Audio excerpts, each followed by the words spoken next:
राधे राधे दोस्तों। जानिए कैसे खुद राधा रानी एक सेठ के बेटी बनकर चली आई थी। दोस्तों, इस कहानी में हम बात करेंगे कि किस तरह जब हम बच्चे सच्चे मन से भगवान को पुकारते हैं, वो दौड़े चले आते हैं और हमारी पुकार ज़रूर सुनते हैं।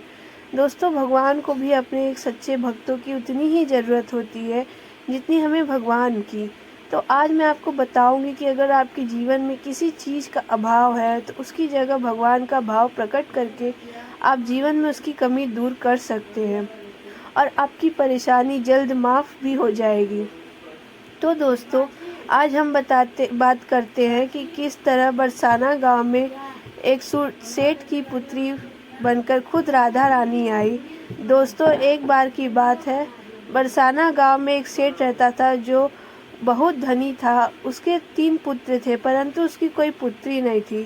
कुछ समय पश्चात उसकी पत्नी का देहांत हो गया और सभी पुत्रों की शादी हो गई। सभी पुत्र अपने अपने कार्य में व्यस्त रहने लगे और अपने बच्चों में अपनी पत्नी के साथ सेठ के दिल की बात सुनने वाला कोई नहीं था।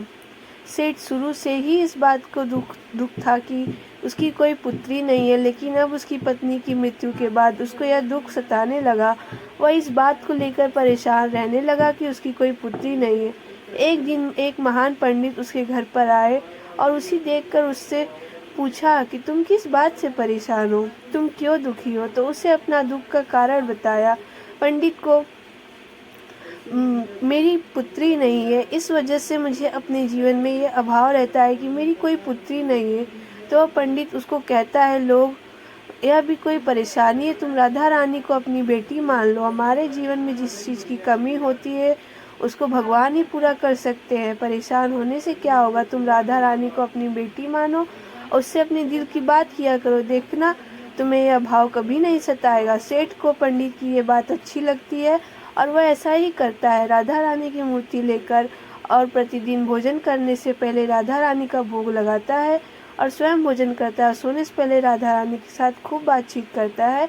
ऐसा ही करते करते वह दिल से राधा रानी को अपनी बेटी मानने लगता है।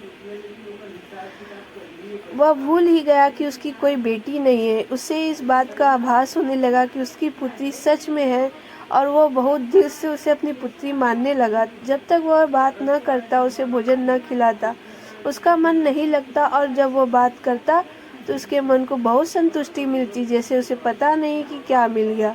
तो दोस्तों, एक दिन सेठ के घर पर एक चूड़ी बेचने वाली मनहारन आती थी।